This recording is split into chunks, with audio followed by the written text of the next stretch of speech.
Hello everyone welcome to आम YouTube channel रे। आज आम आलोचना करबा जातीय स्वार्थ उपरे अंतर्जातीय संपर्क रे मुख्य निर्णायक भावे ग्रहण करिथाए ए जातीय स्वार्थ नेशनल इंटरेस्ट कौन आउ इंटरनेशनल रिलेशन रे ए नेशनल इंटरेस्ट भूमिका कौन से विषय आम विस्तृत भाव में आलोचना करबा।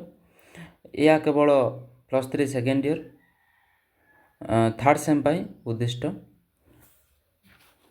आलोचना करबा नेशनल इंटरेस्ट की डिटर्मिनेशन ऑफ इंटरनेशनल रिलेशन उपक्रम इंट्रोडक्शन। षोडश शताब्दी जातीय स्वार्थ संपर्क चिंताधारार सृष्टि केते मसीह ना षोडश शताब्दी या मुख्यतः विवेक राष्ट्र परिस्थिति रे एक मध्यवर्ती स्थिति अर्थात राष्ट्र परिस्थिति को आखि आगे रखी विवेक मोदित कार्यकलाप को जातीय स्वार्थ कहुए। हेले जातीय स्वार्थ कौन ना यह एक कौन हो ना यह एक मुख्यतः विवेक और राष्ट्र परिस्थितिर मध्यवर्ती स्थिति अर्थात राष्ट्र परिस्थिति को आखि आगे रखी विवेकानुमोदित कार्यकलाप को जातीय स्वार्थ कहुए। नव्य वास्तववादी माने या सुरक्षा तथा क्षमता निमंते एक आवश्यकता बोली वर्णना करिसेंती। उदारवादी माने या घोरै राजनीतिक गोष्ठीर मानकर प्राथमिकता एक मिश्रण बोली वर्णना कला बेले संरचनाकारी कंस्ट्रक्टिव माने या एक परिवर्तनशील विषय रूपे बा विषय वस्तु रूपे विवेचना करिसेंती कारण यह व्यक्ति विशेष मानकर जोगाजोग मत विनिमय उपरे निर्भर करिते।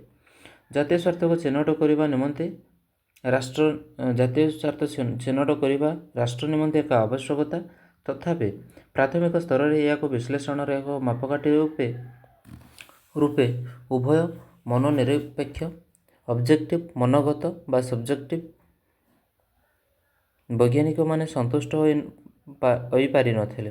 राष्ट्र द्वंद्वयुक्त प्रकृति स्वार्थर प्राथमिककरण प्रक्रिया द्वंद्वर स्वार्थ परिस्थिति भ्रमात्मक और विभिन्न नीति निर्धारण यार प्रतिफलन यथेष्ट नथिबारु जातीय स्वार्थ भाव गृहीत तथा स्वीकृत विषय वस्तुठार अन्य विषय राष्ट्र निमंते गुरुत्व को गौण कर देउथिबारु अनेक समय जातीय स्वार्थ समालोचनार शिकार होता है। यह पाठ्यक्रम राष्ट्र सुरक्षा क्षमता वृद्धि निमंते एक मौलिक आवश्यकता रूपे विवेचना कले मध्य गवेषणा क्षेत्र में यार दुर्बलता को पदा को आने को प्रयास करा जाइए। गोटे देश जातीय स्वार्थ निर्णय क्षेत्र में विभिन्न गोष्ठी मध्य विभिन्न मतामत देखा मिले फल शासक गोष्ठीर मतामत को ही जातीय स्वार्थ रूपे कार्यकारी करा जाइए। देशर वैदेशिक नीति या केते परिमाण प्रतिफलित होता है ता मध्य विश्लेषण होबार आवश्यकता रही कारण विभिन्न राष्ट्र सरकार को परिवर्तन घटिले जातीय स्वार्थर मध्य परिवर्तन घटी थाए नागरिक मानकर मानसिकतार मध्य भेदभाव देखा जाए तेणु जातीय स्वार्थ कर्म वैदेशन एले अधिक फलप्रद होता है। एबे आमे जानिबा जातीय स्वार्थर इतिहास कौन। जातीय स्वार्थ इतिहास अत्यंत प्राचीन षोडश शताब्दी फ्रांस रे यार सृष्टि होता। यह समय राजा इच्छा ही जातीय स्वार्थ रूपे परिगणित होता माने कौन ना से समय राजा जहाँ इच्छा ता ही हूँ जातीय स्वार्थ। जिते बड़े राजतंत्र समाप्ति हो जातीय स्वार्थ जातीय राष्ट्र सृष्टि है से जातीय स्वार्थ संपर्क अनेक चिंताधारार प्रासंगिकता हरैला। जातीय स्वार्थ शब्दटी परिवर्तित हो जातीय सम्मान तथा सर्वसाधारण स्वार्थ बा साधारण मत उपर व्यवहृत है। अमेरिकार स्वाधीन होगा दिन ठारू देशर राजनीतिज्ञ मैंने जातीय स्वार्थ शब्द को व्यवहार कर आसुले। विंश शताब्दी विश्वयुद्ध अवसान पर जातीय स्वार्थ को राष्ट्र कार्यकलाप विश्लेषण एक माध्यम रूपे ग्रहण कले। यह समय जातीय स्वार्थ को राष्ट्र स्वार्थ रूपे परिगणित कराए साधारण स्वार्थ को लोक मान निज इच्छा रूपे ग्रहण कले। द्वितीय विश्वयुद्ध पूर्व जातीय स्वार्थ ही द्वितीय विश्वयुद्धर मुख्य कारण बोली विश्लेषण करा जाउथिला। केतेक राष्ट्र अन्य राष्ट्र द्वारा परिचालित होई एपरी करिथिले बोली ग्रहण करा जाए फल जातीय स्वार्थ फल द्वितीय विश्वयुद्धर कौन से राष्ट्र सर्वोत्तम स्वार्थ ही जातीय स्वार्थ बोली विवेचना करागला। जातीय स्वार्थर अर्थ कौन। जातीय स्वार्थ होची एक द्वंद्व जुक्ति चिंताधारा परिस्थिति परिवेश पार्थक्य जातीय स्वार्थर परिवर्तन घटी थाए। हिटलर को तांकर नीति को जर्मनी जातीय स्वार्थ बोली आख्या देइथिले। ଆମେରିକାର ରାଷ୍ଟ୍ରପତି ତାଙ୍କ ନିଷ୍ପତ୍ତିକୁ ଆମେରିକାର ଜାତୀୟ ସ୍ୱାର୍ଥ ନାମରେ ଅଭିହିତ କରିଥାନ୍ତି। ଏହିପରି ଭାବରେ ଏକ ସର୍ବଗୃହୀତ ଜାତୀୟ ସ୍ୱାର୍ଥ ସୃଷ୍ଟି କରିବା କଷ୍ଟସାଧ୍ୟ ହୋଇଥିବାରୁ ବିଭିନ୍ନ ଦାର୍ଶନିକମାନେ ଏହାକୁ ଭିନ୍ନ ଭିନ୍ନ ଭାବରେ ସଂଜ୍ଞା ପ୍ରଦାନ କରିଛନ୍ତି। ଫ୍ରାଙ୍କଲିଙ୍କ ମତରେ କ'ଣ? ଜାତୀୟ ସ୍ୱାର୍ଥ ହେଉଛି ସମସ୍ତ ଜାତୀୟ ମୂଲ୍ୟବୋଧର ମିଶ୍ରଣ। ହେଲା, ଫ୍ରାଙ୍କଲିଙ୍କ ମତରେ କ'ଣ ହେଉଛି? ଜାତୀୟ ସ୍ୱାର୍ଥ ହେଉଛି ସମସ୍ତ ଜାତୀୟ ମୂଲ୍ୟବୋଧର ସମ୍ମିଶ୍ରଣକୁ ଜାତୀୟ ସ୍ୱାର୍ଥ କୁହାଯାଏ। ଫ୍ରାଙ୍କଲିନ୍ ଜାତୀୟ ସ୍ୱାର୍ଥର ସଂଜ୍ଞା ଦେବାକୁ ଯାଇ ଏହାକୁ ମୁଖ୍ୟତଃ ଦୁଇ ଭାଗରୁ ବିଭକ୍ତ କରିଛନ୍ତି। ପ୍ରଥମଟି ମନୋଗତ ବା ସବଜେକ୍ଟିଭ, ଅନ୍ୟଟି ହେଉଛି ମନୋନିରପେକ୍ଷ ଗୋଷ୍ଠୀ ବା ଅବଜେକ୍ଟିଭ। ମନୋଗତ ଗୋଷ୍ଠୀ ଏକ ପରିବର୍ତ୍ତନଶୀଳ ସ୍ୱାର୍ଥର ସମଷ୍ଟିକୁ ବୁଝାଇଲା ବେଳେ ମନୋନିରପେକ୍ଷ ଗୋଷ୍ଠୀ ବା ଅବଜେକ୍ଟିଭ ଏହାକୁ ନିର୍ଦ୍ଦିଷ୍ଟ ସଂଜ୍ଞା ବିଶିଷ୍ଟ ପରୀକ୍ଷାଯୋଗ୍ୟ ଚିନ୍ତାଧାରାର ବୋଲି ବର୍ଣ୍ଣନା କରାଯାଏ। କିନ୍ତୁ ବାସ୍ତବ ଦୃଷ୍ଟିକୋଣରୁ ବିଚାର କଲେ ଏହା ଉଭୟ ମନୋଗତ ଓ ମନୋନିରପେକ୍ଷ ଚିନ୍ତାଧାରାର ଏକ ସମ୍ମିଶ୍ରଣ। ଲେର୍ଚେ ଏବଂ ସେଡ୍ ଜାତୀୟ ସ୍ୱାର୍ଥ ହେଉଛି ଏକ ସାଧାରଣ ଦୀର୍ଘସୂତ୍ରୀ ଓ ପ୍ରଗତିଶୀଳ ଲକ୍ଷ୍ୟ ଯାହାକୁ ହାସଲ କରିବା ପାଇଁ ରାଷ୍ଟ୍ର, ଜାତି ଏବଂ ସରକାର ଯତ୍ନବାନ ହୋଇଥାନ୍ତି। ଡାଇକ୍ଙ୍କ ମତରେ କ'ଣ? ନା ଜାତୀୟ ସ୍ୱାର୍ଥର ଅର୍ଥ ହେଉଛି ପ୍ରତ୍ୟେକ ରାଷ୍ଟ୍ର ପରସ୍ପର ଦୃଷ୍ଟିକୋଣରୁ ଯାହା ହାସଲ କରିବାକୁ ଚାହାନ୍ତି ତାକୁ ହିଁ ଜାତୀୟ ସ୍ୱାର୍ଥ କୁହାଯାଏ। ବିଭିନ୍ନ ସମୟରେ ବିଭିନ୍ନ ରାଷ୍ଟ୍ରର ଜାତୀୟ ସ୍ୱାର୍ଥ ଭିନ୍ନ ଭିନ୍ନ ହୋଇଥାଏ। ଆଉ ବ୍ରୁକିସ୍ ଇନଷ୍ଟିଚ୍ୟୁସନ୍ଙ୍କ ମତରେ କ'ଣ? ଜାତୀୟ ସ୍ୱାର୍ଥର ଅର୍ଥ ନା ଗୋଟିଏ ରାଷ୍ଟ୍ର ତା'ର ସୁରକ୍ଷା ଓ ପ୍ରଗତି ନିମନ୍ତେ ଯାହା ଆବଶ୍ୟକ ମନେ କରେ, ଗୋଟିଏ ରାଷ୍ଟ୍ର ତା'ର ସାଧାରଣ ସାମ୍ପ୍ରତିକ ଲକ୍ଷ୍ୟ ପାଇଁ ଯାହା କରେ ତାହା ଜାତୀୟ ସ୍ୱାର୍ଥର ପ୍ରତିଫଳିତ ବୋଲି ଧରାଯାଏ। ମର୍ଗାନ୍ତୁଙ୍କ ମତରେ ଜାତୀୟ ସ୍ୱାର୍ଥର ଅର୍ଥ କ'ଣ? ଜାତୀୟ ସ୍ୱାର୍ଥର ଅର୍ଥ ସ୍ଥିତି ରକ୍ଷା, ଅନ୍ୟ ରାଷ୍ଟ୍ରର ଆକ୍ରମଣ ବିରୋଧରେ ନିଜର ରାଷ୍ଟ୍ରର ସ୍ଥିତିଗତ, ରାଜନୈତିକ ଓ ସାଂସ୍କୃତିକ ପରିଚୟକୁ ଅକ୍ଷୁଣ୍ଣ ରଖିବାକୁ କ'ଣ କୁହାଯାଏ? ନା ଜାତୀୟ ସ୍ୱାର୍ଥ। ସାମଗ୍ରିକ ଭାବେ ଗୋଟିଏ ରାଷ୍ଟ୍ର ଅନ୍ୟ ରାଷ୍ଟ୍ର ସହିତ ସମ୍ପର୍କ ପ୍ରତିଷ୍ଠା କରିବା ପାଇଁ ବେଳେ କେବଳ ଯେଉଁ ସବୁ ଲକ୍ଷ୍ୟ, ଦାବି ଓ ସ୍ୱାର୍ଥକୁ ସୁରକ୍ଷା ଦେବାକୁ ଆବଶ୍ୟକ ମନେ କରେ ତାହାକୁ ଜାତୀୟ ସ୍ୱାର୍ଥ ବୋଲି କୁହାଯାଇଥାଏ। ହେଲେ ଆମେ ଜାଣିଲୁ କ'ଣ? ଜାତୀୟ ସ୍ୱାର୍ଥର ଅର୍ଥ କ'ଣ? ନା ଗୋଟିଏ ରାଷ୍ଟ୍ର ଅନ୍ୟ ରାଷ୍ଟ୍ର ସହିତ ସମ୍ପର୍କ ପ୍ରତିଷ୍ଠା କରିଲା ବେଳେ ଯେଉଁ ସବୁ ଚୁକ୍ତି, ଦାବି, ଲକ୍ଷ୍ୟ, ସ୍ୱାର୍ଥକୁ ନିଜ ଦେଶର ସୁରକ୍ଷାକୁ ପ୍ରଥମେ ଧ୍ୟାନ ଦେଇଥାଏ ବା ସ୍ୱାର୍ଥକୁ ସୁରକ୍ଷା ଦେବାକୁ ଆବଶ୍ୟକ ମନେ କରେ ତାହାକୁ ଜାତୀୟ ସ୍ୱାର୍ଥ ବୋଲି କୁହାଯାଇଥାଏ। ଏବେ ଆମେ ଜାଣିବା ଜାତୀୟ ସ୍ୱାର୍ଥ ମୁଖ୍ୟତଃ ଦୁଇ ପ୍ରକାର। ଫାଷ୍ଟ ହେଉଛି ମୁଖ୍ୟ ଓ ଆବଶ୍ୟକୀୟ ଓ ଦ୍ୱିତୀୟଟା ହେଉଛି ପରିବର୍ତ୍ତନଶୀଳ ଓ ଅପେକ୍ଷାକୃତ କମ୍ ଗୁରୁତ୍ୱପୂର୍ଣ୍ଣ। ମର୍ଗାନ୍ତୁଙ୍କ ମତରେ ଜାତୀୟ ସ୍ୱାର୍ଥ ମୁଖ୍ୟ ତଥା ଆବଶ୍ୟକୀୟ ଦିଗଟି ହେଲା ନିଜର ସ୍ଥିତିକୁ ବଜାୟ ରଖିବା। ଏହା ତିନି ଭାଗରେ ବିଭକ୍ତ: ସ୍ଥିତିଗତ ପରିଚୟ, ରାଜନୈତିକ ପରିଚୟ, ସାଂସ୍କୃତିକ ପରିଚୟ। ପ୍ରଥମ ପଏଣ୍ଟ କ'ଣ? ସ୍ଥିତିଗତ ପରିଚୟ ଭୌଗୋଳିକ ସ୍ଥିତିର ପରିଚୟକୁ ବୁଝାଇଥାଏ। ତାପରେ ସେମିତି ରାଜନୈତିକ ତଥା ଅର୍ଥନୈତିକ ବ୍ୟବସ୍ଥାକୁ ରାଜନୈତିକ ପରିଚୟ ବୋଲି କୁହାଯାଇଥାଏ। ଐତିହାସିକ ମୂଲ୍ୟବୋଧ ଯାହା ଗୋଟିଏ ଦେଶର ସାଂସ୍କୃତିକ ଐତିହ୍ୟର ଅଂଶବିଶେଷ ତାକୁ ସାଂସ୍କୃତିକ ପରିଚୟ କୁହାଯାଏ। ଏହିସବୁ ଗୁଡ଼ିକ ମୁଖ୍ୟ ତଥା ଆବଶ୍ୟକୀୟ ଜାତୀୟ ସ୍ୱାର୍ଥର କାରଣ। ଗୋଟିଏ ରାଷ୍ଟ୍ରର ସ୍ଥିତି ତଥା ପରିଚୟ ପାଇଁ ଏହା ଏକାନ୍ତ ଆବଶ୍ୟକ। ଏହାକୁ ସହଜରେ ଚିହ୍ନଟ କରି ପରୀକ୍ଷା ନିରୀକ୍ଷା ମଧ୍ୟ କରାଯାଇପାରିବ। ଏହାର ସୁରକ୍ଷା ସହିତ କୌଣସି ଦେଶ କୌଣସି ସାଲିସ କରିପାରିବେ ନାହିଁ। ଏ ସୁରକ୍ଷା ଗୋଟିଏ ଦେଶର ମୁଖ୍ୟ ବା ଜାତୀୟ ସ୍ୱାର୍ଥ। ନିଜ ଦେଶର ସୁରକ୍ଷା ସହିତ ସେ ଆନ୍ତର୍ଜାତୀୟ ଶାନ୍ତି ଓ ସୁରକ୍ଷାକୁ ମଧ୍ୟ ଗୁରୁତ୍ୱ ଆରୋପ କରିଥାଏ। ଅନେକ ସମୟରେ ମୁଖ୍ୟ ତଥା ଆବଶ୍ୟକୀୟ ସ୍ୱାର୍ଥ ପାଇଁ ପରିସ୍ଥିତି ଦୃଷ୍ଟିରୁ ଯେଉଁ ସବୁ ସ୍ୱାର୍ଥ ଗୁଡ଼ିକ ଗୁରୁତ୍ୱପୂର୍ଣ୍ଣ ମନେ ହୋଇଥାଏ ତାକୁ ପରିବର୍ତ୍ତନଶୀଳ ଓ ଅପେକ୍ଷାକୃତ କମ୍ ଗୁରୁତ୍ୱପୂର୍ଣ୍ଣ ତଥା ସ୍ୱାର୍ଥ ରୂପେ ବିବେଚନା କରାଯାଇଥାଏ। ଏହିସବୁ ସ୍ୱାର୍ଥ ଆବଶ୍ୟକତା ପାଇଁ ଅନେକ ଗୁଡ଼ିଏ କାରଣ ଦାୟୀ। ସେଗୁଡ଼ିକ ହେଲା ନିଷ୍ପତ୍ତି ଗ୍ରହଣକାରୀ ବ୍ୟକ୍ତିତ୍ୱ, ଦକ୍ଷତାର ଜନମତ, ଦଳୀୟ ରାଜନୀତି, ଗୋଷ୍ଠୀଗତ ସ୍ୱାର୍ଥ, ଜାତୀୟ ନୈତିକ ଚିନ୍ତାଧାରା। ଏହିସବୁ ସ୍ୱାର୍ଥକୁ ସେମାନେ ହାସଲ କରିବା ପାଇଁ ପ୍ରୟାସ କରିଥାନ୍ତି କିନ୍ତୁ ଯେକୌଣସି ଚରମ ପଦକ୍ଷେପ ଗ୍ରହଣ କରିବାକୁ ବାଧ୍ୟ ନୁହନ୍ତି। ବୈଦେଶିକ ନୀତି ନିର୍ଦ୍ଧାରଣ କ୍ଷେତ୍ରରେ ମଧ୍ୟ ଆଧାର ଗୁଡ଼ିକ ଲକ୍ଷ୍ୟ ଗୋଲ୍ ବୋଲି ଧରାଯାଏ କିନ୍ତୁ ପରିବର୍ତ୍ତନଶୀଳ ଆଧାର ଫଳକୁ ଅଭିପ୍ରାୟ ବୋଲି ଧରାଯାଇଥାଏ। ଫ୍ରାଙ୍କଲିନ୍ ଜାତୀୟ ସ୍ୱାର୍ଥକୁ ଦୁଇ ଭାଗରେ ବିଭକ୍ତ କରିଛନ୍ତି ଯଥା ମନୋନିରପେକ୍ଷ ଓ ମନୋଗତ। ପ୍ରଥମଟି ଜାତୀୟ ସ୍ୱାର୍ଥକୁ ଏକ ଚିନ୍ତାଧାରା ରୂପେ ବିବେଚନା କଲେ ବେଳେ କେବଳ ଦ୍ୱିତୀୟ ପରିବର୍ତ୍ତନ ପରିସ୍ଥିତି ଜାତୀୟ ସ୍ୱାର୍ଥର ପରିବର୍ତ୍ତିତ ରୂପରେଖ ବୁଝାଇଥାଏ। ଯେତେବେଳେ ନେତୃବର୍ଗ ଆଦର୍ଶ ବନାମ ଆତ୍ମସ୍ୱାର୍ଥ, ଆଦର୍ଶଗତ ବନାମ ବାସ୍ତବବାଦ ଯେତେବେଳେ ନେତୃବର୍ଗ ଆଦର୍ଶ ବନାମ ଆତ୍ମସ୍ୱାର୍ଥ, ସେମିତି ଆଦର୍ଶଗତା ବନାମ ଗତ ବନାମ ବାସ୍ତବତା, ସେମିତି ଦୀର୍ଘସ୍ଥାୟୀ, କ୍ଷଣସ୍ଥାୟୀ ତଥା ପାରମ୍ପରିକ ବ୍ୟକ୍ତିଗତ ଦୃଷ୍ଟିରୁ କୌଣସି ନିଷ୍ପତ୍ତି ନିଅନ୍ତି ତାକୁ ଜାତୀୟ ସ୍ୱାର୍ଥର ଆଖ୍ୟା ଦେଇଥାନ୍ତି। ଜାତୀୟ ସ୍ୱାର୍ଥକୁ ଉଭୟ ମନୋଗତ ଏବଂ ମନୋନିରପେକ୍ଷ ଦୃଷ୍ଟିକୋଣରୁ ବିଚାର କରିବାର ଆବଶ୍ୟକତା ରହିଛି। ଜାତୀୟ ସ୍ୱାର୍ଥର ନିର୍ଣ୍ଣାୟକ ସମୂହ, ଡିଟରମିନେସନ୍ ଅଫ୍ ନ୍ୟାସନାଲ୍ ଇଣ୍ଟରେଷ୍ଟ। ଜାତୀୟ ସ୍ୱାର୍ଥ ନିର୍ଣ୍ଣୟ କରିବା ନିମନ୍ତେ କେତେକ ଲୁକାୟିତ ଓ କେତେକ ଦୃଶ୍ୟମାନ କାରଣ ରହିଛି। ମୁଖ୍ୟ ନିର୍ଣ୍ଣୟ ଗୁଡ଼ିକ ହେଲା ନିଷ୍ପତ୍ତି ଗ୍ରହଣକାରୀର ଗୁଣାବଳୀ, ବ୍ୟକ୍ତିତ୍ୱ ଓ ଆଦର୍ଶ, ରାଷ୍ଟ୍ର ମଧ୍ୟରେ ଥିବା ସବୁଠାରୁ ପ୍ରଭାବଶାଳୀ ଗୋଷ୍ଠୀର ସ୍ୱାର୍ଥ ସମୂହ ଏବଂ ସରକାରଙ୍କ କାର୍ଯ୍ୟ କରିବାର ଆଦର୍ଶ, ଦର୍ଶନ, ରାଷ୍ଟ୍ର ମଧ୍ୟରେ ଥିବା ବିଭିନ୍ନ ସାମାଜିକ ଗୋଷ୍ଠୀ ଗୁଡ଼ିକର ପ୍ରଚଳିତ ପ୍ରଥା, ସଂସ୍କୃତି, ରାଷ୍ଟ୍ରର ରାଜନୈତିକ ତଥା ଭୌଗୋଳିକ ସ୍ଥିତି, ପଡ଼ୋଶୀ ରାଷ୍ଟ୍ର ସହିତ ଏହାର ସମ୍ପର୍କର ରୂପରେଖ, ଆନ୍ତର୍ଜାତିକ ସମାଜର ସ୍ଥିତି, ପ୍ରଭାବ ଇତ୍ୟାଦି। ଏବେ ଆମେ ଜାଣିବା ଜାତୀୟ ସ୍ୱାର୍ଥ ନିର୍ଣ୍ଣୟ କରିବାର ମାନଦଣ୍ଡ ଗୁଡ଼ିକ କ'ଣ କ'ଣ। କଲମ୍ବିସ୍ ୟୁଲଫ ଜାତୀୟ ସ୍ୱାର୍ଥ ସ୍ଥିର କରିବା ପାଇଁ କେତେକ ମାନଦଣ୍ଡ ବା ଡିଟରମିନେସନ୍ ବା କ୍ରାଇଟେରିଆ ଉପରେ ଗୁରୁତ୍ୱ ଆରୋପ କରିଛନ୍ତି। ସେଗୁଡ଼ିକ ହେଲା, ଫାର୍ଷ୍ଟ ପଏଣ୍ଟ କ'ଣ, ପ୍ରୟୋଗାତ୍ମକ ଦର୍ଶନର ମାନଦଣ୍ଡ, ଅପରେସନାଲ ଫିଲୋସଫି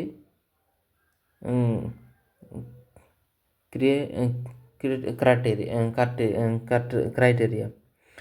ଏହା ଅତୀତ ଘଟଣାବଳୀରୁ ଭବିଷ୍ୟତ କାର୍ଯ୍ୟପନ୍ଥା ନିର୍ଣ୍ଣୟ କରିବାରେ ସହାୟକ ହୋଇଥାଏ। ଯେତେବେଳେ ଦେଶର କୌଣସି ଜଟିଳ ପରିସ୍ଥିତି ହୁଏ ଓ ନିଷ୍ପତ୍ତି ଗ୍ରହଣ କରିବାର ଆବଶ୍ୟକତା ଉପଜେ, ସେତେବେଳେ ଅତୀତ ସ୍ଥାନ କାଳ ନେଇ ନେତୃତ୍ୱ କାର୍ଯ୍ୟକଳାପକୁ ଆଖି ଆଗରେ ରଖି ଜଣେ ପ୍ରଶାସନ ଦୁଇ ପ୍ରକାର ରାସ୍ତା ମଧ୍ୟରୁ ଗୋଟିକୁ ଆପଣାଇବାକୁ ବାଧ୍ୟ ହୋଇଥାନ୍ତି। ପ୍ରଥମଟି ହେଲା ଯେକୌଣସି ଦୃଢ଼ତାର ସହିତ ପରିସ୍ଥିତି ପରିବର୍ତ୍ତନ ଆଣିବାକୁ ପ୍ରୟାସ କରିଥାଏ, ଅର୍ଥାତ୍ ଆବଶ୍ୟକତା ନେଇ ସେ ଅତୀତର କେତେକ ନିଷ୍ପତ୍ତିକୁ ରୋଧ କରିବା ସଙ୍ଗେ ସଙ୍ଗେ କେତେକ ନିଷ୍ପତ୍ତିକୁ ଦୃଢ଼ତାର ସହିତ କାର୍ଯ୍ୟକାରୀ କରେ। ଅନ୍ୟ କେତେକ ନୂଆ ନିୟମ ବ୍ୟବସ୍ଥାମାନ ପ୍ରଚଳନ କରାଯାଇଥାଏ। ଏହାକୁ ସଙ୍କେତ ଧର୍ମୀ ଶୈଳୀ ବୋଲି କୁହାଯାଇଥାଏ। ଦ୍ୱିତୀୟଟି ହେଲା ଅତି ସତର୍କତାର ସହିତ ଉପଯୁକ୍ତ ପରୀକ୍ଷା ନିରୀକ୍ଷା ପରେ ପାଦ ଆଗକୁ ବଢ଼ାଇବା। ଏହା ବ୍ୟବସ୍ଥାର ପ୍ରଥମ ଗୋଟିଏ ନିଷ୍ପତ୍ତି ଗ୍ରହଣ କରାଯାଇଥାଏ, ତାପରେ ଏହାର ପ୍ରଭାବ ପ୍ରତିକ୍ରିୟା ଉପରେ ନଜର ରଖିବା ସଙ୍ଗେ ସଙ୍ଗେ ସମ୍ପର୍କର ଆଲୋଚନା ଜାରି ରହିଥାଏ। ଏହା ଉପରେ ପର୍ଯ୍ୟବେସିତ କରି ପରବର୍ତ୍ତୀ ନିଷ୍ପତ୍ତି ଗ୍ରହଣ କରାଯାଇଥାଏ। ଏହି ପଦ୍ଧତିକୁ ବର୍ଦ୍ଧନ ଶୈଳୀ କୁହାଯାଇଥାଏ। ଆଉ ଦ୍ୱିତୀୟ ପଏଣ୍ଟଟା ହେଉଛି ଆଦର୍ଶଗତ ମାନଦଣ୍ଡ। ପୃଥିବୀର ଅଧିକାଂଶ ରାଷ୍ଟ୍ର ଏକ ନିର୍ଦ୍ଦିଷ୍ଟ ଆଦର୍ଶ ଉପରେ ପର୍ଯ୍ୟବେସିତ। ଆଦର୍ଶ ରାଷ୍ଟ୍ର ଏକ ବଳିଷ୍ଠ ପରିଚୟ। ପ୍ରତ୍ୟେକ ରାଷ୍ଟ୍ରର କେତେକ ପ୍ରଥାନୁମୋଦିତ ଓ ପ୍ରଥା ବହିର୍ଭୂତ ଓ ଘରୋଇ ଆଦର୍ଶ ରହିଛି। ଯଦି କୌଣସି ରାଷ୍ଟ୍ରର ଆଦର୍ଶ ଉଦାରବାଦ ଓ ଗଣତାନ୍ତ୍ରିକ ଚିନ୍ତାଧାରା ଉପରେ ପର୍ଯ୍ୟବେସିତ ହୋଇଥାଏ, ସେହି ଦେଶ ମୁକ୍ତ ବାଣିଜ୍ୟ ବ୍ୟବସ୍ଥା, ତାପରେ ଗଣତାନ୍ତ୍ରିକ ଶାସନ ବ୍ୟବସ୍ଥାକୁ ପ୍ରୋତ୍ସାହନ ଦେବା ସଙ୍ଗେ ସଙ୍ଗେ ଏକଛତ୍ରବାଦୀ ଚିନ୍ତାଧାରାକୁ ବିରୋଧ କରିଥାଏ। କୌଣସି ଦେଶର ପାରମ୍ପରିକ ଏକଛତ୍ରବାଦରେ ବିଶ୍ୱାସ କଲେ ଏହା ସେହି ରାଷ୍ଟ୍ରର ସହଯୋଗ କରିବା ସଙ୍ଗେ ସଙ୍ଗେ ସେହି ରାଷ୍ଟ୍ର ବିରୋଧ କରୁଥିବା ରାଷ୍ଟ୍ରକୁ ମଧ୍ୟ ବିରୋଧ କରିଥାଏ। ଅର୍ଥାତ୍ ଆଦର୍ଶଗତ ଉପରେ ପର୍ଯ୍ୟବେସିତ କରି ଏହି ରାଷ୍ଟ୍ର ଅନ୍ୟ ରାଷ୍ଟ୍ରମାନଙ୍କ ସହିତ ଶତ୍ରୁତା ଓ ମିତ୍ରତା ସ୍ଥାପନ କରିଥାନ୍ତି। ତୃତୀୟ ନମ୍ବର ପଏଣ୍ଟ ହେଉଛି ନୈତିକ ଓ ଆଇନଗତ ମାନଦଣ୍ଡ, ମୋରାଲ ଆଣ୍ଡ ଲିଗାଲ କ୍ରାଇଟେରିଆ। ନୈତିକତାକୁ ଗୁରୁତ୍ୱ ଆରୋପ କରୁଥିବା ରାଷ୍ଟ୍ରଗୁଡ଼ିକ ଅନ୍ୟ ରାଷ୍ଟ୍ର ସହିତ ସମ୍ପର୍କ ପ୍ରତିଷ୍ଠା କରିବା ସମୟରେ ନିଜର ନୈତିକତାକୁ ବଳି ଦେଇପାରନ୍ତି ନାହିଁ। ନିଜର ନୈତିକତାକୁ ବଜାୟ ରଖିବା ପାଇଁ ସେମାନେ ସର୍ବଦା ପ୍ରୟାସ କରିଥାନ୍ତି। ବିଶେଷ କରି ନିଜର ବାକ୍ୟ ଅନୁବୋଧିତ ଚୁକ୍ତି ପ୍ରତି ସଚ୍ଚୋଟ ରୁହନ୍ତି, କାରଣ ସେମାନେ ବନ୍ଧୁ ରାଷ୍ଟ୍ରମାନଙ୍କ ସହିତ ବନ୍ଧୁତ୍ୱପୂର୍ଣ୍ଣ ସମ୍ପର୍କ ରକ୍ଷା କରିବା ଉପରେ ଗୁରୁତ୍ୱ ଆରୋପ କରିଥାନ୍ତି। ଏସବୁ ରାଷ୍ଟ୍ରଗୁଡ଼ିକ ନିଜର ସ୍ଥିତି ଦୃଢ଼ କରିବା ସଙ୍ଗେ ସଙ୍ଗେ ଅନ୍ୟର ସ୍ଥିତି ମଧ୍ୟ ସମ୍ମାନର ପ୍ରଦର୍ଶନ କରିଥାନ୍ତି। ସେଥିପାଇଁ ସର୍ବଜନ ଆଦୃତ ନୀତି ପନ୍ଥାକୁ ଯଥାସମ୍ଭବ ଆପଣାଇବାକୁ ପ୍ରୟାସ କରିଥାନ୍ତି। ବାସ୍ତବତା ଦୃଷ୍ଟିରୁ ବିଚାର କଲେ କୌଣସି ନିଷ୍ପତ୍ତି ତାତ୍ତ୍ୱିକ ଦୃଷ୍ଟିକୋଣରୁ ନ୍ୟାୟୋଚିତ ମନେ ହେଲେ ମଧ୍ୟ କୌଣସି ରାଷ୍ଟ୍ରର ନୈତିକ ଆଇନଗତ ଆଦର୍ଶ ହିଁ ସେ ସମ୍ପର୍କରେ ଶେଷ ନିଷ୍ପତ୍ତି ଗ୍ରହଣ କରିଥାଏ। 4 ନମ୍ବର ପଏଣ୍ଟ ହେଉଛି ବାସ୍ତବବାଦ ଓ ବାସ୍ତବଧର୍ମୀ ଚିନ୍ତାଧାରାର ଗୁରୁତ୍ୱ ହ୍ରାସ।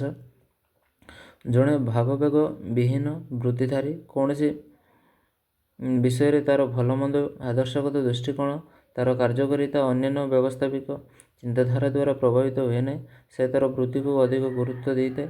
ଜଣେ ବାସ୍ତବବାଦୀ ମୂଳ ଲକ୍ଷ୍ୟ ହେଲା ସମସ୍ୟାର ସମାଧାନ କରିବା, କାରଣ ସମସ୍ୟାର ସମାଧାନ ହୋଇପାରିଲେ ବିକାଶ ସମ୍ଭବପର ହୋଇଥାଏ। ତେଣୁ ସେ ସମସ୍ୟାର ସମାଧାନ କରିବା ସଙ୍ଗେ ସଙ୍ଗେ ବୃତ୍ତିଗତ ଦୃଷ୍ଟିକୋଣରୁ ଚିନ୍ତାଧାରାକୁ ପ୍ରତିଷ୍ଠିତ କରିବାକୁ ଚେଷ୍ଟା କରିଥାନ୍ତି। ସେଥିପାଇଁ ସେ କେତେକ ସୁବିଧା ସୁଯୋଗର ସହାୟତା ନେଇଥାନ୍ତି। ଫଳସ୍ୱରୂପ ଉଭୟ କ୍ଷଣସ୍ଥାୟୀ ଦୀର୍ଘସ୍ଥାୟୀ ବନ୍ଧୁତ୍ୱ ସୃଷ୍ଟି କରିବା ପାଇଁ ପଦକ୍ଷେପ ଗ୍ରହଣ କରିଥାଏ। ଜଣେ ବାସ୍ତବବାଦୀ ବ୍ୟକ୍ତି ଭାବବେଗ ଅପେକ୍ଷା ଉପଯୋଗିତାକୁ ଅଧିକ ଗୁରୁତ୍ୱ ଦେଉଥିବାର ନିଷ୍ପତ୍ତି ଗ୍ରହଣ କ୍ଷେତ୍ରରେ ଉପଯୋଗିତା ଉପରେ ଅଧିକ ଦୃଷ୍ଟି ରଖିଥାଏ। ସେ ମନୁଷ୍ୟର ଜୀବନ ପ୍ରତି ଅଧିକ ସଚେତନ ଥାଏ। ଆଇନ ଆଦର୍ଶକୁ ଆଧାର କରି ଯଦି ଦେଶର ବାହ୍ୟ ପ୍ରତିଛବି ଉନ୍ନତମାନର ହେବାର ସମ୍ଭାବନା ଥାଏ, ରାଜନୈତିକ ସଫଳତା ହାସଲ କରିବାରେ ଏହା ସହାୟକ ହୋଇଥାଏ, ସେତେବେଳେ ସେ ତାକୁ ଗ୍ରହଣ କରିଥାଏ ଏବଂ ଜାତୀୟ ସ୍ୱାର୍ଥ ହାସଲ କରିବା ନିମନ୍ତେ ସେ ଦୃଢ଼ ପଦକ୍ଷେପ ଗ୍ରହଣ କରିଥାଏ। 5 ନମ୍ବର ହେଉଛି ବୃତ୍ତି ବନାମ ପ୍ରଗତି ପ୍ରଫେସନାଲ ଏବଂ ଆଡଭାନ୍ଟେଜମେଣ୍ଟ। ଯେତେବେଳେ ଜଣେ ବ୍ୟକ୍ତି ବାରମ୍ବାର ନିଜର ନୀତି ସହିତ ଚାଲିସ କରି ନିଜର ବୃତ୍ତିଗତ ସ୍ଥିତିକୁ ବଜାୟ ରଖିବା ସଙ୍ଗେ ସଙ୍ଗେ କର୍ମକ୍ଷେତ୍ରରେ ସଫଳତା ହାସଲ କରିଥାଏ, ତାକୁ ସଫଳତା ବ୍ୟକ୍ତିତ୍ୱ ବୋଲି କୁହାଯାଏ। ସାଧାରଣତଃ ଅମଳତନ୍ତ୍ରର ମୌଳିକ ନୀତି ହେଲା ଡଙ୍ଗାରୁ ବୁଡ଼େଇ ଦେବା ଅପେକ୍ଷା କୌଶଳ ପ୍ରୟୋଗ କରି ତିଷ୍ଠି ରହିବା ଓ ସଫଳତା ହାସଲ କରିବା।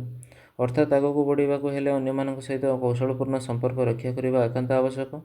ଅମଳତନ୍ତ୍ର ଏପରି ଆଚାର ବିଚାର ପୂର୍ବାନୁମୋଦିତ ଅନୁସରଣୀୟ ବୋଲି ବିଚାର କରାଯାଇଥାଏ। ଏପରିକି ରାଷ୍ଟ୍ରର ମୁଖ୍ୟ ମଧ୍ୟ ଅନେକ ସମୟରେ କ୍ଷମତାଶୀଳ ବ୍ୟକ୍ତି ଓ ଜନମତ ମଧ୍ୟରୁ ଗୋଟିଏକୁ ଗୁରୁତ୍ୱ ଆରୋପ କରିଥାଏ। ସ୍ଥଳ ବିଶେଷରେ ରାଜନୈତିକ ଦଳର ସ୍ଥିତି ସଫଳତା ଉପରେ ଦେଶର ସ୍ଥିତି ଓ ସଫଳତା ନିର୍ଭର କରିଥାଏ। ଅନେକ ସମୟରେ କୌଣସି ରାଜନୈତିକ ଦଳ ବ୍ୟକ୍ତିଗତ କ୍ଷତି ପହଞ୍ଚାଇଥିଲେ ମଧ୍ୟ ବ୍ୟକ୍ତିଗତ ଭାବରେ କ୍ଷମତାଚ୍ୟୁତ କରିବାର ସମ୍ଭାବନା ଥିଲେ ମଧ୍ୟ ଦେଶର ସ୍ଥିତି ପାଇଁ ଗୋଟିଏ ରାଜନୈତିକ ଦଳକୁ ବ୍ୟକ୍ତି ସହଯୋଗ କରିବାକୁ ବାଧ୍ୟ ହୋଇଥାଏ। 6 ନମ୍ବର ପଏଣ୍ଟ ହେଉଛି ଅମଳତାନ୍ତ୍ରିକ ସ୍ୱାର୍ଥ। ରାଷ୍ଟ୍ର ସଂଗଠନ ତଥା ଜଳ ସ୍ଥଳ ଆକାଶ ବିହୀନ ବୈଦେଶିକ ଅମଳତାନ୍ତ୍ରିକ ସ୍ୱାର୍ଥ ମାନେ ବ୍ୟୁରୋକ୍ରାଟିକ୍ ଇଣ୍ଟରେଷ୍ଟ। ରାଷ୍ଟ୍ରର ସଂଗଠନ ଯଥା ଜଳ ସ୍ଥଳ ଆକାଶ ବାହିନୀ ବୈଦେଶିକ କାର୍ଯ୍ୟାଳୟ ମନ୍ତ୍ରିମଣ୍ଡଳ ସହିତ ଜାତୀୟ ସ୍ୱାର୍ଥର ସମ୍ପର୍କ ଅତ୍ୟନ୍ତ ନିବିଡ଼। ପ୍ରତ୍ୟେକ ସରକାରର ଅର୍ଥାଭାବ ହେତୁ ସୈନ୍ୟବାହିନୀର ନିରାପତ୍ତା କ୍ଷେତ୍ରରେ ଶିକ୍ଷା ଅର୍ଥନୀତି ଓ ସ୍ୱାର୍ଥ କ୍ଷେତ୍ରରେ ଦ୍ୱନ୍ଦ୍ୱ ଓ ମତାନ୍ତର ଦେଖାଦେଇଥାଏ। ଏହାର ମୁଖ୍ୟ ଲକ୍ଷ୍ୟ ହେଲା ନିଜ ଗୋଷ୍ଠୀର ଆର୍ଥିକ ସ୍ଥିତି ସୁଦୃଢ଼ କରିବା। ଏଥିପାଇଁ ସେମାନେ ନିଜର ବ୍ୟକ୍ତିଗତ ବା ସାଂଗଠନିକ ସ୍ୱାର୍ଥ ଅପେକ୍ଷା ଜାତୀୟ ସ୍ୱାର୍ଥକୁ ଦାୟୀ ଦେବାକୁ ଅଧିକ ଫଳପ୍ରଦ ମନେ କରିଥାନ୍ତି। କାରଣ ଏକ ବୃହତ୍ତର ବିରୋଧାଭାସ କମିଯାଏ, ସେମାନେ ଅଧିକ ସୁରକ୍ଷିତ ମନେ କରନ୍ତି। 7 ନମ୍ବର ପଏଣ୍ଟ ମାନବ ଜାତି ଓ ବର୍ଣ୍ଣଗତ ଚିନ୍ତାଧାରା ଇଥିକ୍ ଆଣ୍ଡ ରେସିଆଲ ଫ୍ୟାକ୍ଟର। ଏକ ନିର୍ଦ୍ଦିଷ୍ଟ ବର୍ଣ୍ଣଗତ ମାନବ ଜାତି ନିର୍ଦ୍ଦିଷ୍ଟ ଗୋଷ୍ଠୀର ସୁବିଧା ପାଇଁ ପ୍ରୟାସ କରିଥାନ୍ତି। ବିଶେଷ କରି ଯେଉଁ ଗୋଷ୍ଠୀ ସମାଜର ଅନ୍ୟ ବର୍ଗ ଦ୍ୱାରା ଉପେକ୍ଷିତ ନିଷ୍ପେଷିତ ହୋଇଥାନ୍ତି, ସେମାନେ ନିଜର ସ୍ଥିତି ଦୃଢ଼ କରିବା ପାଇଁ ଏପରି ପ୍ରୟାସ କରିଥାନ୍ତି। ସେହିପରି ଯେଉଁମାନେ ବହୁସଂଖ୍ୟକ ବର୍ଣ୍ଣଗତ ମାନବ ଜାତିର ପ୍ରତିନିଧିତ୍ୱ କରିଥାନ୍ତି, ସେମାନେ ଲଘୁ ସଂଖ୍ୟାମାନଙ୍କର ସ୍ୱାର୍ଥ ପ୍ରତି ଉଦାସୀନ ହୋଇଥାନ୍ତି। 8 ନମ୍ବର ପଏଣ୍ଟ ଶ୍ରେଣୀ ଓ ସ୍ଥିତି ଷ୍ଟ୍ରାଟିଫିକେସନ ସ୍ଥିତି ପୋଜିସନ୍। ଯେତେବେଳେ ଗୋଟିଏ ରାଷ୍ଟ୍ର ନିର୍ଦ୍ଦିଷ୍ଟ ଶ୍ରେଣୀରେ ହୋଇଥାଏ ବା ଶ୍ରେଣୀ ଉପରେ ପର୍ଯ୍ୟବେସିତ ହୋଇଥାଏ, ସେତେବେଳେ ଉଚ୍ଚ ଶ୍ରେଣୀର ଶାସକ ଉଚ୍ଚ ବର୍ଗ ନିମନ୍ତେ ଉଦ୍ଦିଷ୍ଟ ଆଇନ କାନୁନ ଗୁରୁତ୍ୱ ଦେଇଥାନ୍ତି। ଯଦି ଜଣେ ଶାସକ ନିମ୍ନବର୍ଗ ଅର୍ଥାତ୍ ଶ୍ରମିକ କୃଷକ ଶ୍ରେଣୀର ହୋଇଥାନ୍ତି, ତାହେଲେ ସେ ଦୁଇଟି ଚିନ୍ତାଧାରା ମଧ୍ୟରେ ନିଜର ସ୍ଥିତି ଜାହିର କରିବା କଷ୍ଟକର ହୋଇଥାଏ। 9 ନମ୍ବର ପଏଣ୍ଟ ବୈଦେଶିକ ଶକ୍ତି ଉପରେ ନିର୍ଭରଶୀଳତା ଚିନ୍ତାଧାରା ଫରେନ୍ ଡିପ୍ଲୋମାସି କ୍ରାଇଟେରିଆ। ଏହି ଚିନ୍ତାଧାରା ବିଶେଷ ଭାବରେ ମଧ୍ୟମ ଧରଣର କ୍ଷୁଦ୍ର ରାଷ୍ଟ୍ର ପାଇଁ ଉପଯୁକ୍ତ, କାରଣ ଏହିସବୁ ରାଷ୍ଟ୍ରଗୁଡ଼ିକ ନିଜର ସ୍ଥିତି ପାଇଁ ତଥା ନିଜର ବିକାଶ ପାଇଁ ଅନ୍ୟାନ୍ୟ ବୃହତ୍ ରାଷ୍ଟ୍ର ଉପରେ ନିର୍ଭର କରିଥାନ୍ତି। ଆଫଗାନିସ୍ତାନ ଏଲ୍ ସାଇଡ୍ ଚାଦ୍ ଏହି ଶ୍ରେଣୀର ଅନ୍ତର୍ଭୁକ୍ତ। ଏହିସବୁ ରାଷ୍ଟ୍ରମୁଖ୍ୟମାନେ ନିର୍ଭର କରୁଥିବା ରାଷ୍ଟ୍ରର ନିଜର ରାଷ୍ଟ୍ରର ସ୍ୱାର୍ଥ ଉପରେ ସମନ୍ୱୟକୁ ରଖିବାକୁ ବାଧ୍ୟ ହୋଇଥାନ୍ତି। ଏଥିରୁ ଜଣାଯାଏ ଯେ ଜାତୀୟ ସ୍ୱାର୍ଥ ବାସ୍ତବ ରୂପରେଖ ଉପରେ କୌଣସି ନିଷ୍ପତ୍ତି ନେବା ସହଜ ନୁହେଁ। ଏହି କ୍ଷେତ୍ରରେ କୌଣସି ଧରାବନ୍ଧା ନିୟମ ନାହିଁ ବା କୌଣସି ବିଜ୍ଞାନସମ୍ମତ ଚିନ୍ତାଧାରାର ପ୍ରୟୋଗ କରିବା ସମ୍ଭବ ନୁହେଁ। 10 ନମ୍ବର ପଏଣ୍ଟ ରାଜନୈତିକ ଦଳ ପଲିଟିକାଲ ପାର୍ଟି। ବିଭିନ୍ନ ରାଷ୍ଟ୍ରର ରାଜନୈତିକ ଦଳର ସଫଳତା ବିଫଳତାକୁ ରାଷ୍ଟ୍ରର ସଫଳତା ବିଫଳତା ସହିତ ସମାନ ଭାବରେ ଗ୍ରହଣ କରାଯାଇଥାଏ। କାରଣ ପ୍ରତ୍ୟେକ ରାଜନୈତିକ ଦଳ ଯଦିଓ ପ୍ରତ୍ୟେକ ନୀତି କାର୍ଯ୍ୟ ପଛରେ ଦଳୀୟ ସ୍ୱାର୍ଥ ନିହିତ ଥାଏ, ତଥାପି କଲାକଲି ଭାବେ ସେମାନେ ଦେଶ ପାଇଁ ସେବା କରିବାକୁ ବ୍ରତୀ ହୋଇଥାନ୍ତି। ତେଣୁ ଦଳର ଆଦର୍ଶ ଚିନ୍ତାଧାରା ହିଁ ଜାତୀୟ ସ୍ୱାର୍ଥର ପ୍ରତିଫଳନ ରୂପେ ଗ୍ରହଣ କରାଯାଇଥାଏ। 11 ନମ୍ବର ପଏଣ୍ଟ, ଦୂରଦର୍ଶିତା। ଯେପରି ଜଣେ ଯନ୍ତ୍ରୀ ରାସ୍ତା ଘାଟ ପୋଲ ନିର୍ମାଣ କରି ସମସ୍ୟାର ସମାଧାନ କରିଥାଏ, ସେହିପରି ଜଣେ ଦୂରଦର୍ଶୀ ବ୍ୟକ୍ତି ହେଉଥିବା ସମସ୍ୟାର ସମାଧାନ ନିମନ୍ତେ ଯେକୌଣସି ପଦକ୍ଷେପ ଗ୍ରହଣ କରିଥାଏ। ଜଣେ ଦୂରଦର୍ଶୀ ବ୍ୟକ୍ତିବିଶେଷ ଜାତୀୟ ସ୍ୱାର୍ଥର ରକ୍ଷା ନିମନ୍ତେ ଆବଶ୍ୟକ ସ୍ଥଳେ ଉଭୟ ଆଇନ ଓ ଆଦର୍ଶର ସହାୟତା ଗ୍ରହଣ କରିଥାନ୍ତି।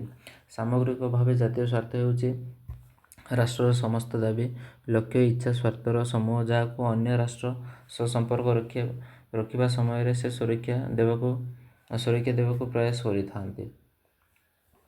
ଏବେ ଆମେ ଜାଣିବା ଜାତୀୟ ସ୍ୱାର୍ଥର ଉପାଦାନ ସମୂହ ଗୁଡ଼ିକ କ'ଣ? Components of national interest. ସେଗୁଡ଼ିକ ବିଷୟରେ ବିସ୍ତୃତ ଭାବରେ ଆଲୋଚନା କରିବା। ଜାତୀୟ ସ୍ୱାର୍ଥକୁ ରାଷ୍ଟ୍ରଗୁଡ଼ିକର ଦୁଇଟି ଦୃଷ୍ଟିକୋଣରୁ ବିଚାର କରାଯାଏ।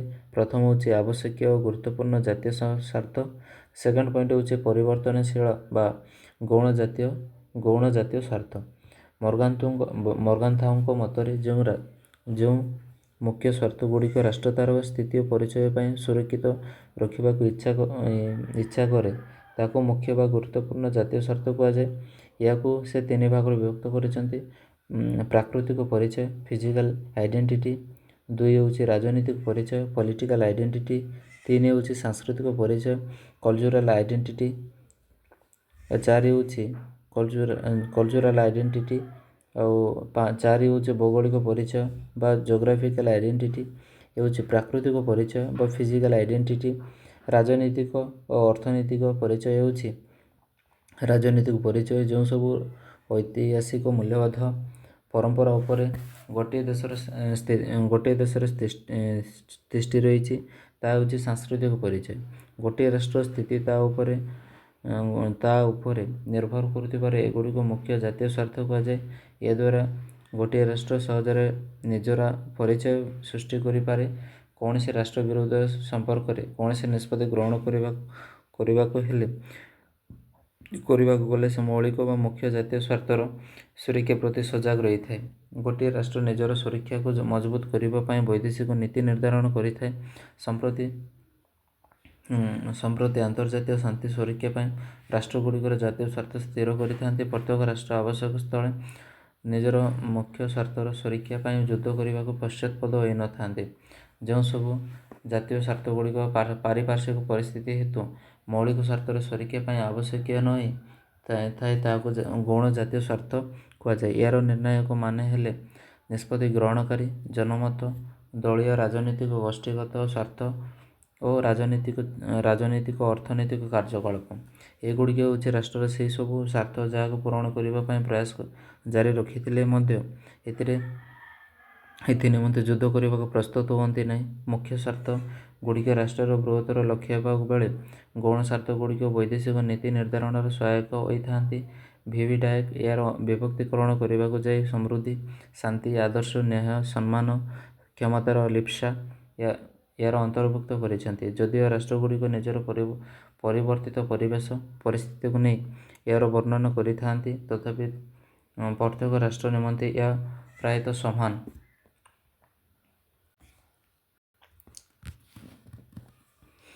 ଏବେ ଆମେ ଜାଣିବା ଜାତୀୟ ସ୍ୱାର୍ଥର ପ୍ରକାରଭେଦ ଟାଇପ୍ସ ଅଫ୍ ନ୍ୟାସନାଲ୍ ଇଣ୍ଟରେଷ୍ଟ। ମାନେ ଜାତୀୟ ସ୍ୱାର୍ଥକୁ କେତେ ଭାଗରେ ବିଭକ୍ତ କରାଯାଇଛି ଆଉ କ'ଣ କ'ଣ? ଜାତୀୟ ସ୍ୱାର୍ଥ ଆନ୍ତର୍ଜାତୀୟ ସମ୍ପର୍କର ମୁଖ୍ୟ ପୃଷ୍ଠଭୂମି।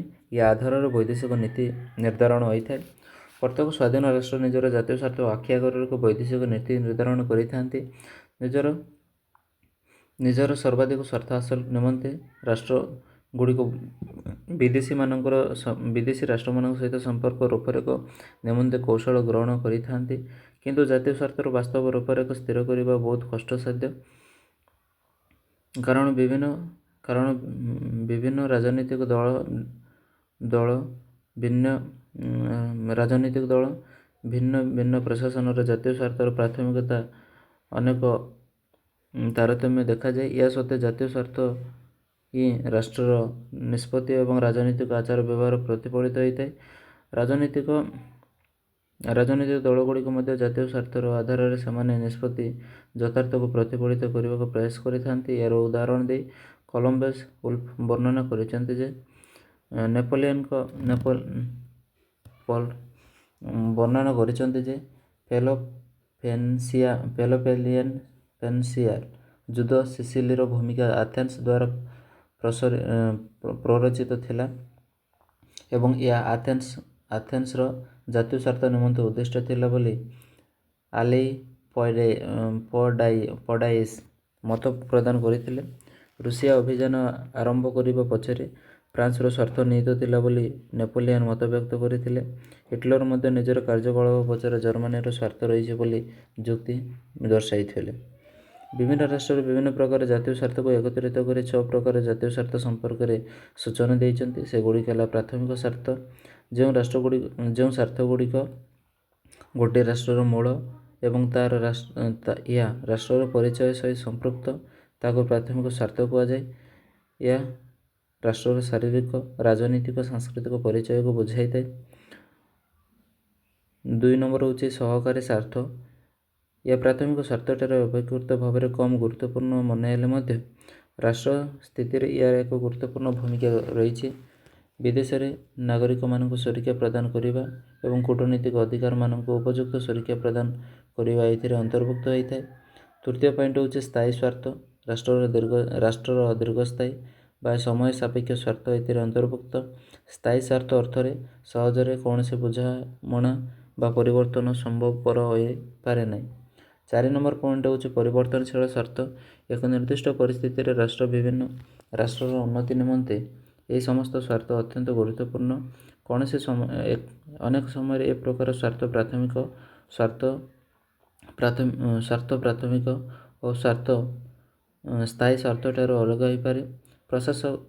ପ୍ରଶାସକର ବ୍ୟକ୍ତିତ୍ୱ, ଜନମତ, ଗୋଷ୍ଠୀଗତ ସ୍ୱାର୍ଥ, ଦଳୀୟ ରାଜନୈତିକ ଓ ଚିନ୍ତାଧାରା ଉପରେ ପର୍ଯ୍ୟବେସିତ କରି ଏହି ପ୍ରକାର ସ୍ୱାର୍ଥ ପରିବର୍ତ୍ତିତ ହୋଇଥାଏ। 5 ନମ୍ବର ପଏଣ୍ଟ ସାଧାରଣ ସ୍ୱାର୍ଥ। ବୃହତ୍ତର କ୍ଷେତ୍ରରେ ଏକ ନିର୍ଦ୍ଦିଷ୍ଟ ପରିସ୍ଥିତିରେ କେତେକ ସ୍ୱାର୍ଥକୁ ସବୁ ରାଷ୍ଟ୍ର ପାଇଁ ସମାନ ହୋଇଥାଏ। ବିଶେଷ କରି ଅର୍ଥନୈତିକ, ବ୍ୟବସାୟିକ, ବାଣିଜ୍ୟ, କୂଟନୈତିକ ଆଦାନ ପ୍ରଦାନ କ୍ଷେତ୍ରରେ ଏହା ସମାନ ହୋଇଥାଏ। 6 ନମ୍ବର ପଏଣ୍ଟ ହେଉଛି ସ୍ୱତନ୍ତ୍ର ସ୍ୱାର୍ଥ। ସାଧାରଣ ସ୍ୱାର୍ଥ କ୍ଷେତ୍ରରେ ରାଷ୍ଟ୍ର ମଧ୍ୟରେ ସାମଞ୍ଜସ୍ୟତା ଥିଲେ ମଧ୍ୟ ସମୟ ଏବଂ ପରିବେଶ ନେଇ ଅନେକ ରାଷ୍ଟ୍ରର ସ୍ୱତନ୍ତ୍ର ସ୍ୱାର୍ଥ ଭିନ୍ନ ଭିନ୍ନ ପ୍ରକାର ହୋଇଥାଏ। ଏହି 6ଟି ସ୍ୱାର୍ଥ ସହିତ ରବିନ୍ସନ୍ ଅନ୍ୟ 3ଟି ସ୍ୱାର୍ଥ ସମ୍ପର୍କରେ ସୂଚନା ଦେଇଛନ୍ତି ଯାହାକୁ ସେ ଆନ୍ତର୍ଜାତୀୟ ସ୍ୱାର୍ଥ ବୋଲି କହିଛନ୍ତି।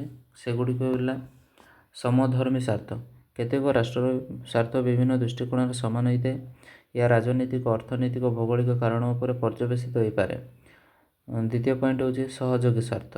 ଅନେକ ରାଷ୍ଟ୍ରରେ କେତେକ ସ୍ୱାର୍ଥ ରହିଛି ଯାହା ପରସ୍ପର ମଧ୍ୟରେ ସାମଞ୍ଜସ୍ୟ ନ ଥିଲେ ମଧ୍ୟ ଏହିସବୁ ରାଷ୍ଟ୍ରମାନେ ପରସ୍ପରକୁ ସହଯୋଗୀ ଭାବରେ ଗ୍ରହଣ କରିପାରନ୍ତି। ଗୋଟିଏ ନିର୍ଦ୍ଦିଷ୍ଟ ସ୍ୱାର୍ଥ ବା ନିର୍ଦ୍ଦିଷ୍ଟ କେତେକ ସ୍ୱାର୍ଥ କ୍ଷେତ୍ରରେ ସେମାନେ ଏକମତ ହେଲେ ମଧ୍ୟ ଅନ୍ୟାନ୍ୟ ଅନେକ କ୍ଷେତ୍ରରେ ତାଙ୍କର ମତାନ୍ତର ଘଟିଥାଏ। 3 ନମ୍ବର ପଏଣ୍ଟ ହେଉଛି ଦ୍ୱନ୍ଦ୍ୱାତ୍ମକ ସ୍ୱାର୍ଥ। ସମଧର୍ମୀ ଓ ସହଯୋଗୀ ସ୍ୱାର୍ଥକୁ ବାଦ ଦେଲେ ବାକି ଯାହା ସବୁ ଦ୍ୱନ୍ଦ୍ୱାତ୍ମକ ସ୍ୱାର୍ଥ ବୋଲି କୁହାଯାଇପାରେ। ଦ୍ୱନ୍ଦ୍ୱାତ୍ମକ ସ୍ୱାର୍ଥ ସ୍ଥିର ବା ସ୍ଥାୟୀ ନୁହେଁ। ଘଟଣାକ୍ରମରେ କୂଟନୀତିର ପ୍ରୟୋଗ ହେତୁ ଏହି ସ୍ୱାର୍ଥ ବଢ଼ିପାରେ ବା କମିଥାଏ। ଅନେକ ସମୟରେ ଘଟଣାକ୍ରମକୁ ଏହା ସହଯୋଗୀ ସ୍ୱାର୍ଥ ମଧ୍ୟ ପରିଣତ ହୋଇଯାଇପାରେ। ଜାତୀୟ ସ୍ୱାର୍ଥକୁ ହାସଲ କରିବାର ପଦ୍ଧତି method of the promotion of national interest. ଆନ୍ତର୍ଜାତୀୟ ସମ୍ପର୍କ ରକ୍ଷା କରିବା କ୍ଷେତ୍ରରେ ଜାତୀୟ ସ୍ୱାର୍ଥ ଏକ ଗୁରୁତ୍ୱପୂର୍ଣ୍ଣ ଭୂମିକା ଗ୍ରହଣ କରିଛି। ଏହା ଆନ୍ତର୍ଜାତୀୟ ରାଜନୀତିର ନୂତନ ଦିଗକୁ ଦର୍ଶନ କରିଥାଏ। ପାଲମର ଏବଂ ପାର୍କିନ୍ସନ୍ ଏହାକୁ ହାସଲ କରିବାର କେତେକ ପଦ୍ଧତି ସମ୍ପର୍କରେ ସୂଚନା ଦେଇଛନ୍ତି। ସେଗୁଡ଼ିକ ହେଲା କୂଟନୀତି। ରାଷ୍ଟ୍ର ମଧ୍ୟରେ ସେଗୁଡ଼ିକ ହେଲା ପ୍ରଥମ ପଏଣ୍ଟ କ'ଣ ନା କୂଟନୀତି ବା ଡିପ୍ଲୋମାସି। ରାଷ୍ଟ୍ର ମଧ୍ୟରେ ସମ୍ପର୍କ ପ୍ରତିଷ୍ଠା କରିବା କ୍ଷେତ୍ରରେ କୂଟନୀତି ଏକ ଗୁରୁତ୍ୱପୂର୍ଣ୍ଣ ଭୂମିକା ରହିଛି। ବିଭିନ୍ନ ରାଷ୍ଟ୍ରରେ ସରକାରୀ ସ୍ତରୀୟ ବା ଅଧିକାରୀ ସ୍ତରୀୟ କୂଟନୈତିକ ସମ୍ପର୍କ ମାଧ୍ୟମରେ ଜାତୀୟ ସ୍ୱାର୍ଥ ହାସଲ କରିବାର ପ୍ରୟାସ ଜାରି ରହିଥାଏ। ଯେତେବେଳେ ପର୍ଯ୍ୟନ୍ତ ଏହା ନିୟନ୍ତ୍ରଣାଧୀନ ଥାଇ ବିଶ୍ୱରେ ଶାନ୍ତି ବଜାୟ ରଖିଥାଏ। କିନ୍ତୁ ଏହା ବିଫଳ ହେଲେ ଯୁଦ୍ଧ ଅବସମ୍ଭାବୀ କୂଟନୀତିଜ୍ଞମାନେ ପରିଚାଳନା କରନ୍ତି। ତେଣୁ ସେମାନଙ୍କ ଦୃଷ୍ଟିକୋଣ, ଚତୁରତା ତଥା ମୂଲ୍ୟବୋଧ ଏବଂ କୂଟନୀତିକୁ ନିର୍ଦ୍ଦିଷ୍ଟ ରୂପରେଖ ପ୍ରଦାନ କରିବା ସଙ୍ଗେ ସଙ୍ଗେ ଏହାର ସଫଳତା ବିଫଳତା ପାଇଁ ଦାୟୀ ରହିଥାଏ। 2 ହେଉଛି ଗଠବନ୍ଧନ। କେତେକ ରାଷ୍ଟ୍ର ତାଙ୍କର ସାମୂହିକ ସ୍ୱାର୍ଥ ହାସଲ କରିବା ନିମନ୍ତେ ପରସ୍ପର ମଧ୍ୟରେ ଗଠବନ୍ଧନ କରିଥାନ୍ତି। ଗଠବନ୍ଧନ ମେଣ୍ଟ କରିଥାନ୍ତି। ଏହାପରେ ସାମୂହିକ ସ୍ୱାର୍ଥ ହାସଲ ନିମନ୍ତେ କାର୍ଯ୍ୟ କରିବା ପାଇଁ ପ୍ରତ୍ୟେକ ରାଷ୍ଟ୍ର ଆଇନଗତ ଦୃଷ୍ଟିକୋଣରୁ ବାଧ୍ୟ ହୁଅନ୍ତି। ବିଭିନ୍ନ ପ୍ରକାର ସ୍ୱାର୍ଥ ନେଇ ରାଷ୍ଟ୍ରମାନେ ଗଠବନ୍ଧନ କରିଥାନ୍ତି। ଏହି ସ୍ୱାର୍ଥ ପର୍ଯ୍ୟବେସିତ କରି ସେମାନଙ୍କର କର୍ମପନ୍ଥା ନିର୍ଦ୍ଧାରଣ ହୋଇଥାଏ। କୌଣସି ଗଠବନ୍ଧନର କାର୍ଯ୍ୟକାଳ ପ୍ରଭାବ ନିର୍ଦ୍ଧାରିତ ଲକ୍ଷ୍ୟର ଗୁରୁତ୍ୱ ଉପରେ ନିର୍ଭର କରିଥାଏ।